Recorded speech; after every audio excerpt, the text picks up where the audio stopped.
introduction. Today is February 15th, 2006. A happy day after Valentine's Day. That's right. Happy day after Valentine's Day to you too. You are Con O'Halloran. I am, yeah. And I am Hillary Correda. The other people in the room are Kevin Collins, the videographer, and Kerry Correda, who's taking notes. And we are in the GAC library. What a nice library it is too. Okay, Con. Right. So, can you state your full name, please? Cornelius John O'Halloran. My grandfather was Cornelius, and my cousin is Con. We were born a few days apart, but I was first. I'm the oldest of the two of us, but he's bigger and stronger than me. He's a cop in Dublin. Okay.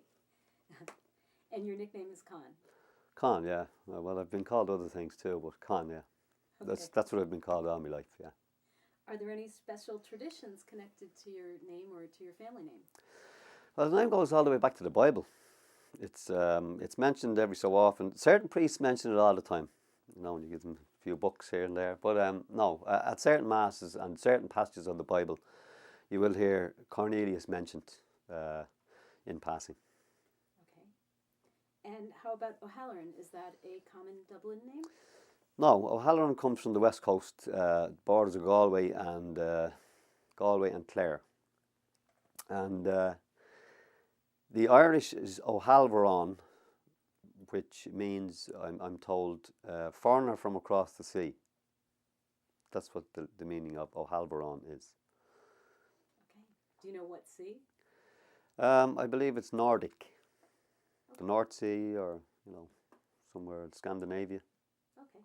Even though I'm not blonde and blue-eyed, but anyhow, that's where I believe it from years and years ago, when Ireland was still pagan. So that's years ago. Okay, thank you. And where were you born?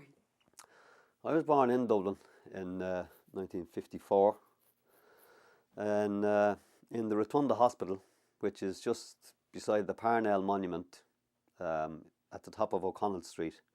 You have Parnell Street, which runs across. O'Connell Street runs to the top of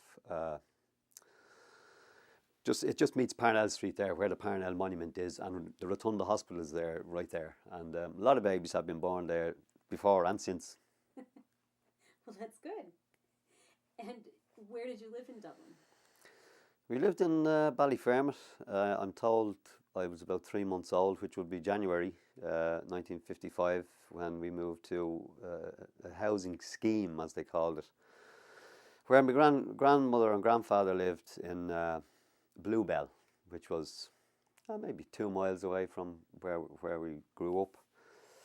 And you crossed the Grand Canal to get to Ballyfermot. And but these housing schemes were popping up all over the place, because I guess the population had increased, since the war years, and a lot of people died in the war. But apparently, around the 50s, 60s, a lot of families families were big at that time. Maybe 10, 12, 14 children in the family. And they needed housing, and Dublin Corporation had hired contractors to build all these houses, and they gave you a house with normally a front yard and a back garden, and people planted vegetables and flowers and whatever. But all the houses were basically side by side by side by side. Were they attached or detached? They were in blocks, probably some of 4 and some of 6, and you had an entryway. You could get into people's backyards over the side gate, as they call it. The side gate was on the end of the block, on the end of both ends of the block, in fact. And you could enter people's property through the side gate. It was also very helpful if you had something big to bring around, rather to your backyard. Rather than bringing it through the house, you could ask the neighbour, "Can I use your side gate?" And then hump it over the rail and divide into 2 gardens, But for the coalmen especially, we had a coal shed outside, and the guy used to come in with a couple of hundredweight of coal on his back and throw it in there, and you'd have your fuel for the winter. And we'd also use logs or turf Basically anything we could get to keep us warm. And every house had a fireplace. But in the, I think it was maybe this early 80s, late 70s, early 80s, the smog got so bad that a lot of people were dying, especially elderly people or people who had breathing problems. So the Minister for, Mary Harney it was, I forget what she was, Minister for the Environment, I believe, and they brought a law in that you had to have smokeless fuel in Dublin City, and they drew a map, and there was the line. But if you lived 3 yards outside the zone, you could burn all you wanted. But in Dublin City, it had to be smokeless fuel because there was so many people getting affected by the smoky fuel. And Ballyfermot is Dublin City. Ballyfermot is part of Dublin City, yeah. It's district number 10. The reason I say that is I worked in the post office for 17 years, 1970 to 1987. And I'd seen a change. We were a government job for most of them years, up to 1984, I think. And then in 1984 we went semi-state, which meant it was run by private and the government. And I saw a lot of changes coming in, which I didn't like. It was a great job to work in because you had a full range of shifts. The place was open 24 hours. You had nice canteen facilities and a bar. And around the Christmas time, you'd have 500 musicians there. There'd be 503 people working in the place, and 500 of them would be musicians and jokers and whatever. And we'd all sit around. We'd have a big jam session. Guitars and whistles and mouth organs and fiddles and the whole shebang. It was a great job. Well, on our breaks, or before we started work, or after we finished work. But yeah, sometimes when we were supposed to be working. Yeah. How fun. Oh, it was a great job. Yeah. But as I said, I left in 1987. Took voluntary redundancy, and three other people that left the same time as me. I took voluntary redundancy. They took early retirement, and they had a total of 123 years between the three of them. Wow. One had 40 years, one had 41 years service, and one had 42 years service. And two of them are brothers, in fact. But I believe they passed away since. So that was in 1987. I'm sorry, I got distracted there for a minute. You were saying? Well, voluntary redundancy, is that a kind of layoff? Yes, they offer people to pack the bags and go if they want to cut cutbacks. Basically, was a big word back then, in the 80s. Now back to Ballyfermot. Which parish did you live in? Ballyfermot was the name of the parish. We had one church basically. We had the lower end of Ballyfermot and the upper end. And that's the way they used to. My aunt, who lived in, my mother's sister, who lived in London, used to always write Ballyfermot Upper. When she was, when my mother got a letter, it was always Ballyfermot Upper. I don't know what the distinction was really. It was just when they built so many houses and came to this long road, which was Kylemore Road. The ones, if you're coming down Kylemore Road, the ones on the right were the lower end, and the ones on the left were the upper end. Well, but I don't know exactly what the distinction was. But we were always better than the lower end anyway. And we had one church right there on Kylemore Road at the roundabout, and that was the Church of the Assumption, where well, actually I wasn't christened. I was christened in the Pro Cathedral in Marlborough Street, and what a nice church that is. But yeah, I made my communion in Church of the Assumption in Ballyfermot, and I was confirmed. And in between the time I was confirmed and got married, they'd built another church in the upper end, and that was St. Matthew's, and that's where I married Breda. Okay. All right. Let's see. Can you describe your childhood home? What was it like inside? The home? Yes. It was a 3-bedroom upstairs and an attic, which we used to keep all sorts of stuff in. And small kitchen, living room, and bath and toilet, and the coal shed outside. And if you were bad, you'd end up in the coal shed for the night. Anyway, that's what it. And the garden was about maybe 50 foot long on the back and 15 foot long at the front. Okay. Enough to park a car in, but nobody had cars in them days, in the early days. But as things got better, and people made money. There was a few car factories, manufacturing cars. Volkswagen was there, and Ford was there, and a couple of other factories, but they all went west. When they said the workers were asking for too much money, and they all took off and went to Taiwan or wherever they went to. But a lot of people had made good money, and then they'd dig out the grass and leave a small area at the sides for flowers, whatever, but build a drive-in for the car. Okay. So the front garden was big enough to put a car in. Not 2 or 3 cars, just one. A small car. And if you were standing in front of your house looking out, what would you see other than your front garden? Across the street, Yes. more houses. More houses. Yeah. To the left of you, more houses. To the right of you, a school, where I went to school for 6 years. Okay. Another school to the back of like the school I went to for the first school I went to was St. Louise's school. It was St. Louise de Marillac.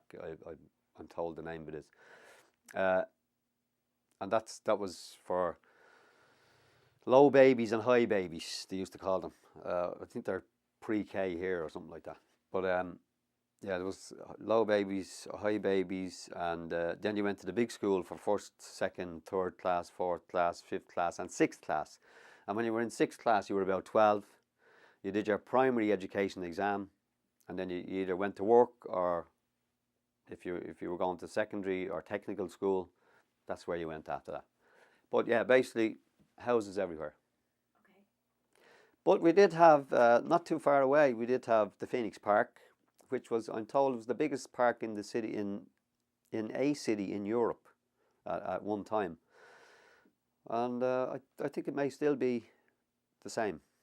Huge park, trees, flowers, and the Dublin Zoo, which we always liked going to when my man and dad had the money, but they didn't have that very often. But yeah, it was always nice to go to the Dublin Zoo. Okay. Let's see. So who were your parents, and what did they do for a living? My father was Brendan. He passed away,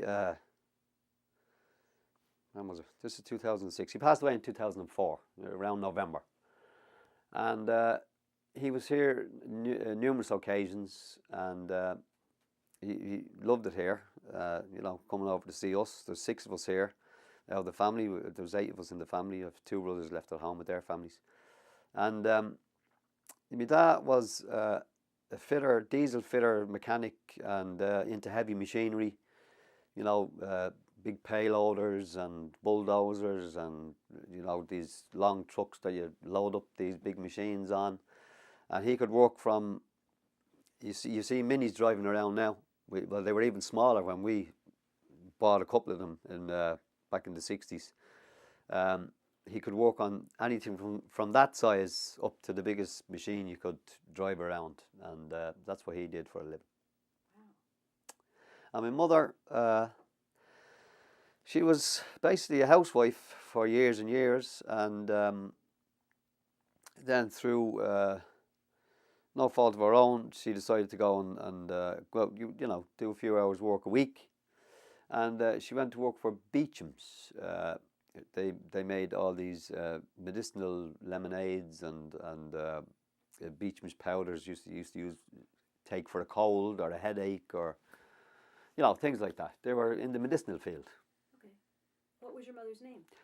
My mother was Kathleen, but her official name was Catherine, but I think she preferred Kathleen. And my father's favourite song was, you think I'm going to say, "I'll Take You Home Again, Kathleen." Well, he actually liked that one too, but The Rose of Tralee, Mary, the Rose of Tralee. So figure that one out. But yeah, he did like "I'll Take You Home Again, Kathleen." Okay, and would you like to share her maiden name as well, or? Yeah, she was a Mulhare, and Mulhare's, it's Mulhere, because a lot of people think it's Hare or Hair. It's Here, the same pronunciation. And my grandfather, who was a pallbearer for Michael Collins when he was ambushed down in Bale na Blah.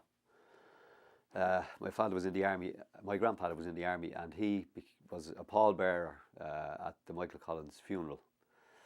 And he came from the Galway area, and my grandmother came from Sligo, Yates country, and they married and settled in Bluebell, which I said was about 2 miles away from where we ended up living in Ballyfermot. But Bluebell was a small, you know, a couple of streets here and there, and the difference was in the days when my grandmother and grandfather moved in there, the houses were kind of a little bigger. There was 2 bedrooms, I believe, but they looked bigger for some reason. Maybe because they were standing on their own, and the yard, of course, was bigger, and they had.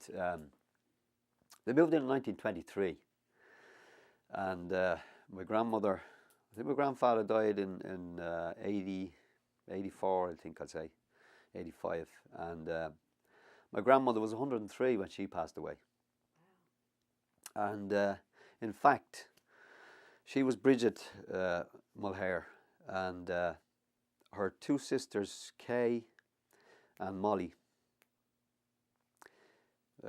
Kay just passed away last week, and she was 99, and Molly was 100 when she passed away. So there was longevity in my grandmother's sisters, but I don't know whether it's come down through the genes or whatever. But yeah, they lived in a nice house. And we used to go off hunting rabbits, and just to tell you, it wasn't as built up now as it was countryside basically, as was the area of Ballyfermot before they put all the houses there. You know yourself, you know the way it happens. And yeah, we used to go mushroom picking and hunting rabbits because my grandfather always had dogs, and I think all my uncles had dogs as well. What kinds of dogs? All kinds. They had some Sooners. They'd sooner sit there than go for a walk. They had Alsatians, they had Fox Terriers, they had mixtures of this, that and the other. But we have photographs of some of the dogs, and looking at them you'd say, oh yeah, that Rustler was a great dog, or Trusty was a great dog, you know. Brings back memories when you have a couple of photographs to look back on. Not today would be great if you had video camera and you know, you'd be able to take video of your animals and look at them in years to come. But yeah, we used to just go down to the backyard and jump through the fence or over the fence, and out big wide open fields, you know, with a few trees along this edge, a few acres and acres of land where there was mushrooms growing and rabbits. And in the late 60s, maybe the early 70s, they changed the zoning from agricultural land to commercial land, and then they put up all these factories, and my grandmother's house was sort of swallowed in. It's still there, but you know, it's not in the family anymore, but it was sort of swallowed by all these large factories that were built right close to the end of the yard, you know. What a shame. Yeah, shame. But people had to find work, and they needed the factories. What brought your grandparents to Dublin? The Dublin is the headquarters of the Irish Army. It's also the headquarters of the Garda Síochána, which is the police force, which is situated in the Phoenix Park that I mentioned before. And he was in the army all of his life. I tell you, you know, after he retired, he went doing night watchman and things like that in some of these factories that they were building, or some of these housing schemes that they were building. He used to sit there with the I think it's called a brazier, but you know, a tin can, basically a large tin can, and you'd fill it with coals and light it up, and you'd sit there in the hut all night, and you'd have your trusty dog beside you, you know, to ward off any would-be robbers or whatever. But that's what he did in his latter years. Okay. So there. Okay. Now, with your siblings, you alluded to them before. Can you tell me about your brothers and sisters? You don't want to know them. You don't want to know them. No, we have Mary, Bernard, Francis, Declan, PJ, Kevin, Judy. And if I said that too fast, it's Mary, Bernard, Francis, then me, and Declan, PJ, Kevin, and Judy. And that makes 8. Am I right? 8. 5 brothers and 3 sisters. And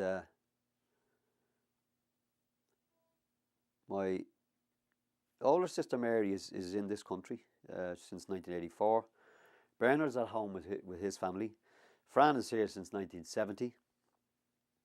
I'm here since 2000. Declan is at home living. He moved from Dublin down to a place called Arty Downey, believe it or not, which is a strange name.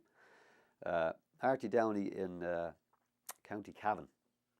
That's where he moved recently, and they have some land in there. And then there's PJ, who's here since 1984. Kevin, who's here since 1996, maybe, I think. And Judy, who's living in America since 1998. Wow. So 6 of us here, 2 at home. Okay. And I'll jump ahead a little bit. What brought all of you here? I'd say my grandmother's 2 sisters were here, living here most of their lives. We didn't get to see them that often. And they made a life for themselves here. My aunt Fran, who was my mother's sister, came here, I believe, in 1959. And she died a few years ago. I lived here all her life. And when her and her husband came home, Eddie, they used to bring us to movies, and they'd have great presents for us. And every so often they'd send, when they were here, they'd send photographs of Connecticut. And Connecticut in the winter always fascinated me, because you'll have I think one picture had a covered-in bridge, and the water and the snow, and then for the summer you'd see the horses. I mean, these horses were absolutely beautiful. I mean, rusty brown horses, and fit. They looked as if they were thoroughbred race horses to me, but maybe they were. But the postcards they used to send always fascinated me about Connecticut.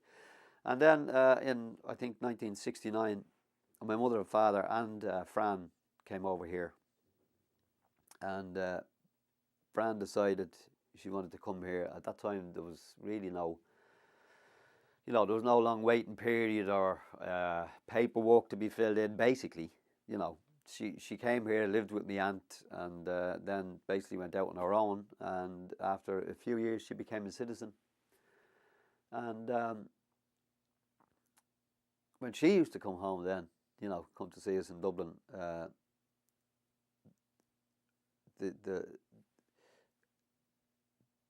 the lifestyle, which we didn't know about because we weren't here. We didn't see her here, but she acquired an American accent. Seemed very quick.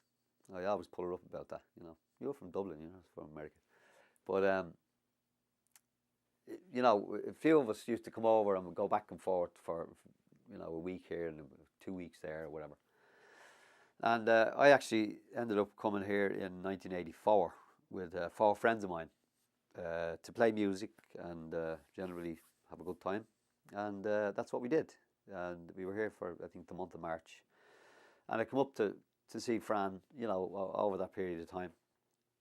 And she had a beautiful house down there in Fairfield. And, when I went home, I said to myself, I think I'd like to go there and work.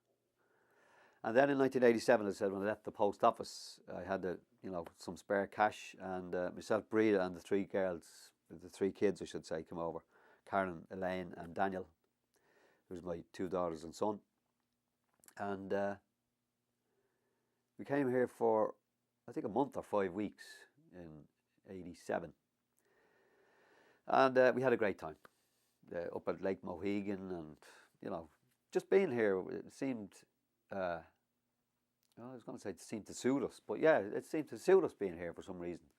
So then we decided, we were talking about this anyway, back and forth about, would you like to emigrate, or should we emigrate, or, are we doing all right where we are, or whatever. So anyway, we decided in 1987, September, we decided we'll wait till after Christmas, we'll wait to get Christmas out of the way, and then we'll decide, are we going to put in the paperwork.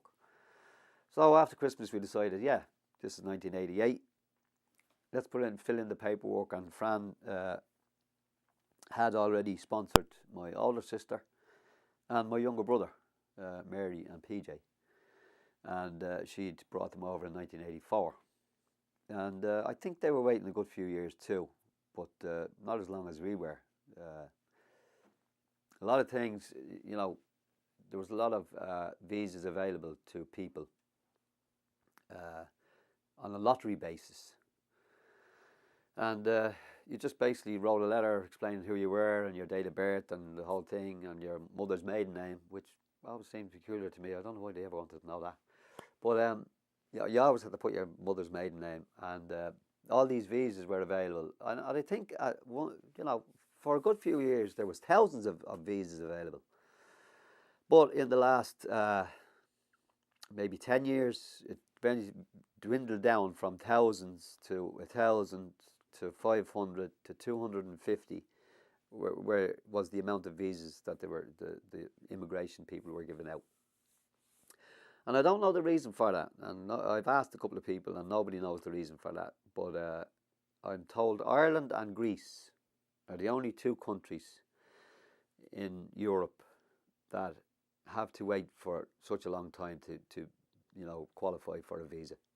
In other words, we put in the application in 1988. We got the visa in 2000, which is 12 years.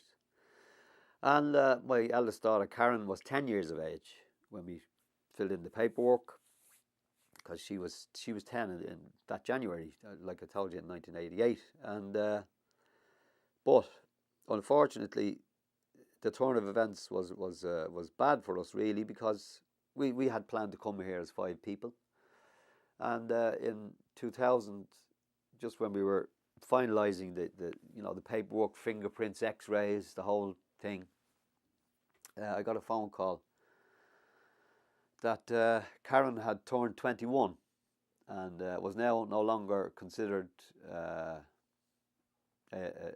juvenile. She was an adult, so she couldn't come with us. She'd have to apply on her own basis as an adult for her own visa.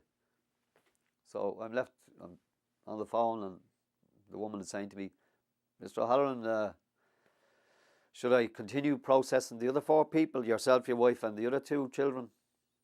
And I was dumbfounded, really, because I hadn't expected anything like that. And if we had any inkling that something like that would happen, we may have been able to do something about it. I'm not saying we would have been. We may have been able to do something about it to speed up the process, so we could have come before she turned 21. So that was 5-6 years ago nearly, and we're still pushing to have her come to live with us here. She wants to. She loves it here. She's been here a good few times.